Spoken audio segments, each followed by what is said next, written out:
Assalamualaikum warahmatullahi wabarakatuh. Halo semua para pemirsa channel Mantri Luka. Di kesempatan hari ini, kalau di video kemarin saya membahas perihal 3 kasus yang sulit disembuhkan dalam proses perawatan luka, maka saya akan membahas salah satu dari permasalahan-permasalahan kasus yang sulit disembuhkan dalam proses perawatan luka. Apakah itu? Yaitu kasus luka yang disertai dengan gangguan pembuluh darah, di mana memang yang saya lihat di lapangan, apabila ada kasus luka dengan gangguan vaskuler ataupun pembuluh darah, itu akan menjadi PR bagi saya, ya, khususnya karena kenapa? Karena hal tersebut akan menjadi tantangan, ya, dan juga harus memang dicarikan solusi-solusi untuk proses penyembuhan pada lukanya. Dan sepengalaman saya biasanya luka ini memang lama sembuhnya, ya. Ada yang sampai berbulan-bulan, ada yang sampai tahunan.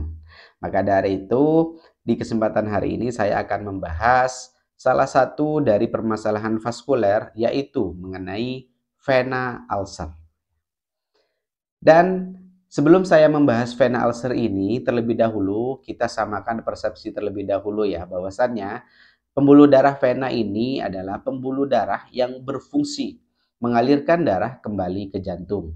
Dan biasanya untuk permasalahan vena ulcer ini, permasalahannya ada di pembuluh darah vena di ekstremitas bawah ataupun pada kaki.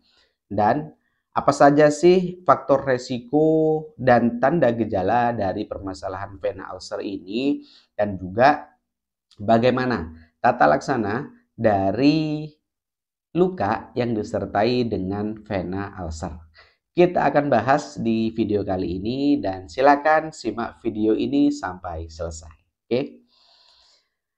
Jadi para pemirsa sekalian, memang permasalahan vena ulcer ini menjadi sebuah hal yang sulit bagi kita, ya. Karena kenapa? Karena biasanya pasien ini, ya, yang sudah lansia, yang mengalami luka tersebut, ya, luka tersebut lama sekali dan sulit sekali dalam proses penyembuhan pada luka, dari mulai proses perkembangan pada luka dan juga ada terapi-terapi yang nantinya yang harus kita lakukan. Dan tidak semua pasien mau untuk dilakukan terapi tambahan ini. Maka dari itu saya akan jelaskan dimulai dari faktor resiko terjadinya vena ulcer, ya. Yang pertama yaitu faktor resiko pada pasien-pasien dengan obesitas ataupun pasien-pasien yang sedang mengalami kehamilan, yang biasanya memang eh, pada ekstremitas bawahnya itu bengkak, ya, pada kakinya itu bengkak. Itu faktor resiko yang pertama. Yang kedua adalah masalah peradangan disebabkan oleh penyakit, ya, itu. Selanjutnya ada tromboflebitis, dan biasanya faktor resiko yang terakhir ini adalah faktor resiko adanya trauma pada kaki, ya, di mana itu dapat menyebabkan ada permasalahan di vena ulcer.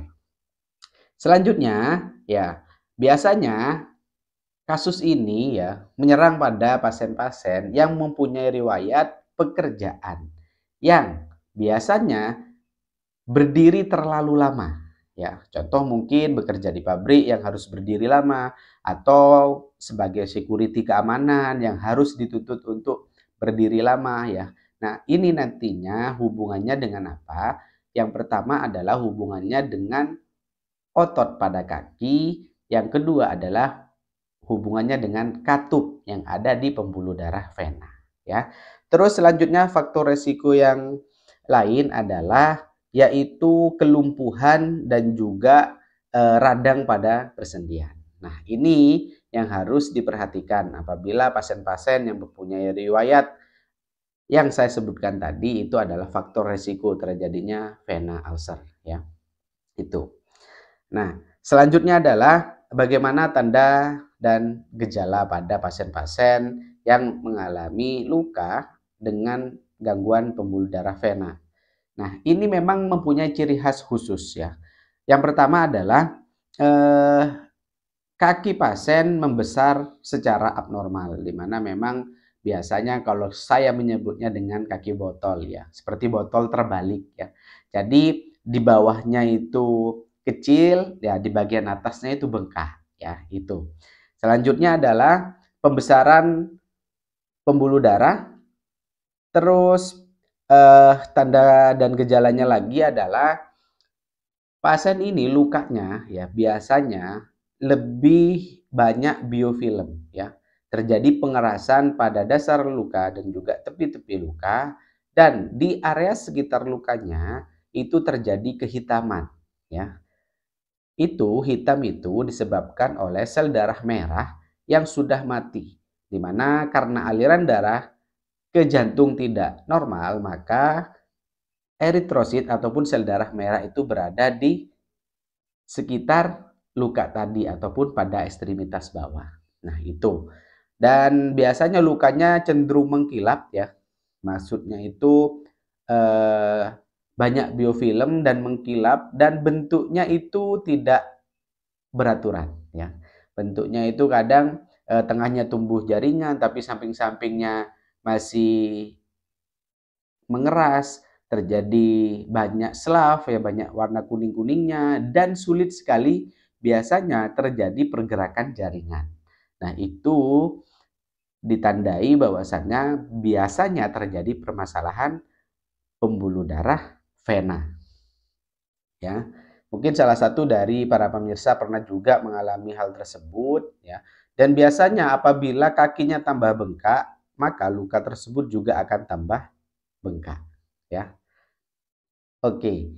Selanjutnya bagaimana cara kita untuk mengetahui kepastian ya bahwasannya ada permasalahan pada pembuluh darah vena ini? Yang pertama ya, kita harus melakukan pemeriksaan yaitu USG vaskuler ya, untuk mengetahui apakah memang ada kelainan pada pembuluh darah vena kita ya, entah itu dari permasalahan katup yang ada di pembuluh darah ataupun permasalahan otot ya yang ada di ekstremitas bawah.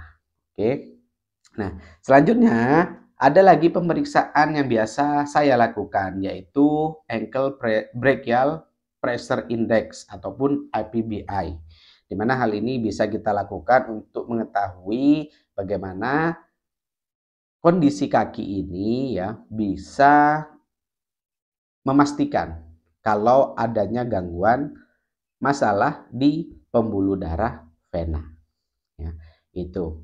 Dan memang yang saya alami ya saat terjadi masalah pembuluh darah vena ini, kita harus banyak mengeksploitasi ya, dalam artian harus benar-benar dilihat bagaimana cara untuk memberikan terapi yang baik pada luka tersebut.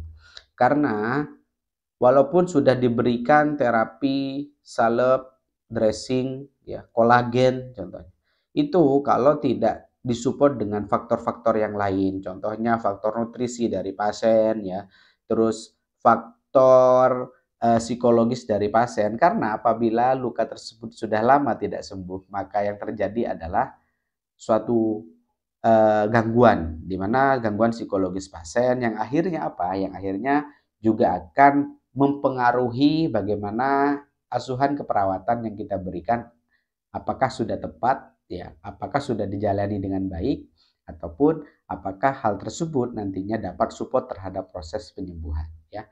Itu dia apa itu vena ulcer, apa itu faktor resikonya, dan juga apa saja tanda dan gejalanya ya. Jadi di video selanjutnya saya akan